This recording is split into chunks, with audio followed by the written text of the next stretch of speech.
Halo teman-teman semua, kami dari Kelompok Psikologi Kesejahteraan Sosial 2020. Dalam video ini akan dipaparkan mengenai pengaruh pembelajaran daring terhadap tingkat stres mahasiswa di masa pandemi COVID-19. Saat ini, pandemi COVID-19 masih menjadi misteri bagi masyarakat di belahan dunia, termasuk Indonesia. Virus yang kian menyebar luas sampai detik ini sangat-sangat mengganggu ketenangan masyarakat. Di samping itu, banyak sekali yang terkena dampak dari adanya pandemi, terutama salah satunya pada aspek pendidikan, yang mana saat ini metode pembelajaran yang diubah dalam bentuk jaringan atau biasa kita sebut daring. Bahwasannya, dengan melalui metode pembelajaran daring ini, pembelajaran perkuliahan semakin terlihat tidak produktif. Maka dari itu, pembelajaran saat ini terus berjalan dengan metode pembelajaran daring. Tetapi dengan pembelajaran daring, banyak membuat dampak negatif terhadap para pelajar terutama mahasiswa, yang banyak sekali mengalami tekanan berbagai macam tugas, yang menyebabkan terjadinya peningkatan stres. Banyak sekali para mahasiswa yang mengeluh akibat tugas-tugas yang selalu diberikan oleh beberapa dosen yang menjadikan para mahasiswa tertekan dan mengalami berbagai macam tingkatan stres, mulai dari stres ringan sampai kepada tingkat stres yang perlu penanganan yang serius. Dalam hal ini, dapat kita artikan, stres merupakan perasaan terbebani ketika suatu masalah tidak bisa ditanggung oleh seseorang.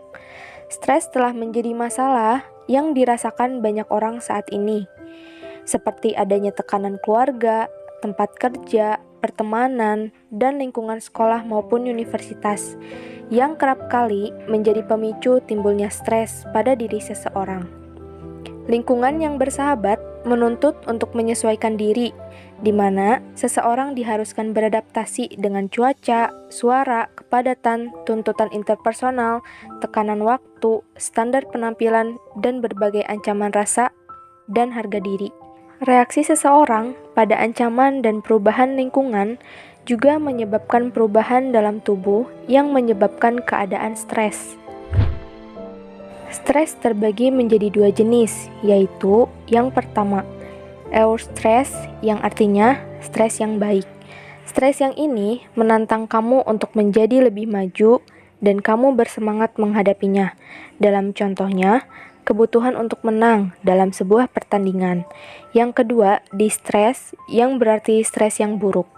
Stres jenis ini membuat seseorang menjadi malas untuk beraktivitas. Stres ini cenderung menyebabkan emosi seseorang menjadi tidak stabil dan berdampak buruk pada kesehatan. Selanjutnya, terdapat 3 kategori penyebab stres, diantaranya yang pertama, katastrofi. Katastrofi adalah kejadian besar yang terjadi secara tiba-tiba dan tidak dapat diprediksi, misalnya bencana dan perang. Yang kedua, perubahan kehidupan. Perubahan kehidupan seseorang dapat memicu terjadinya stres, misalnya perceraian, kematian orang yang dicintai, dan kehilangan pekerjaan. Dan yang ketiga, kejadian sehari-hari.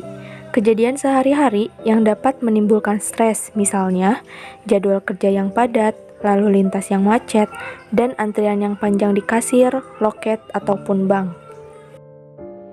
Nah, selanjutnya tidak dapat dipungkiri walaupun sudah lebih dari 1 tahun kita berada dalam situasi pandemi seperti ini dan terpaksa harus melakukan hampir setiap kegiatannya dari rumah saja, seperti bekerja, berkuliah, dan sekolah tidak membuat masyarakat semakin nyaman atau dapat dengan lebih mudah beradaptasi.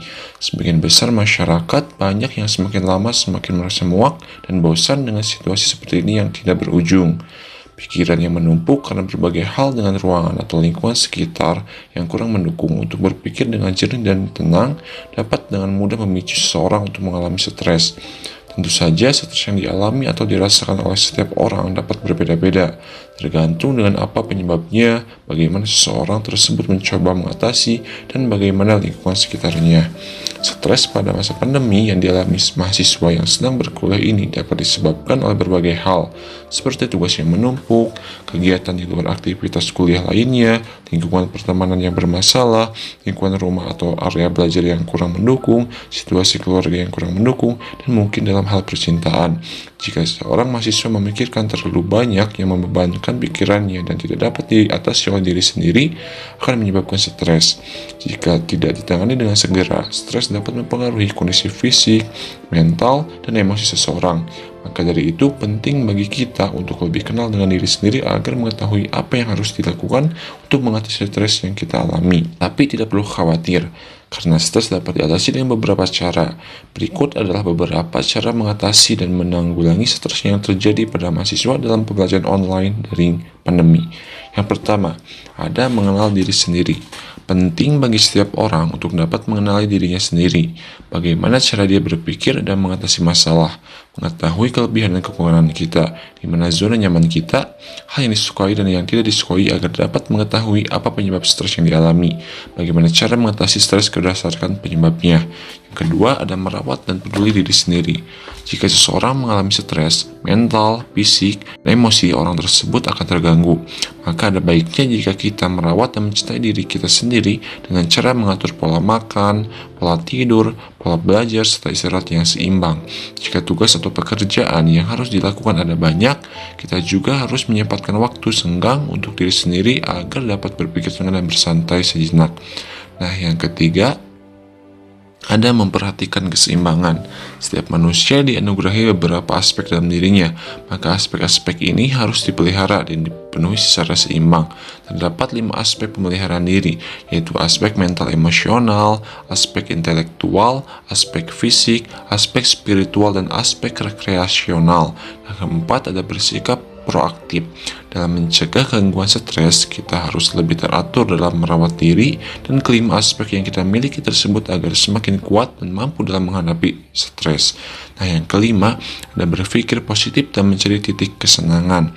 Sebagian besar dari kita tentu pernah mengalami stres semasa kuliah daring seperti ini, dan berpikir positif dan melakukan hal-hal yang positif dapat sangat membantu kita untuk merasa cemas yang akan menimbulkan stres.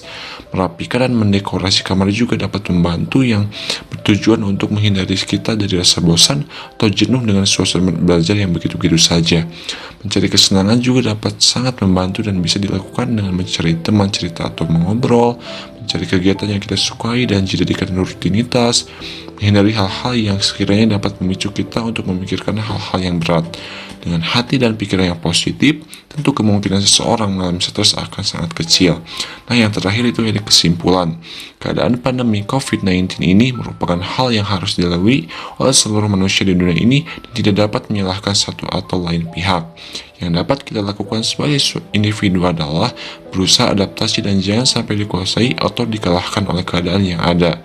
Sebagai contoh, jika kita terutama sebagai mahasiswa dapat mengendalikan emosi terhadap situasi yang ada dan dapat melakukan coping yang baik terhadap masalah yang terjadi, maka kita akan dengan lebih mudah melewati setiap kegiatan walaupun hanya di rumah saja. Oleh karena itu, penting bagi kita untuk mengenali diri sendiri dan selalu mengisi pikiran dan kegiatan kita dengan hal positif agar dapat terhindar dari gangguan stres ini. Sekian dari kami, mohon maaf bila ada kesalahan. Akhirul kalam, wassalamualaikum warahmatullahi wabarakatuh.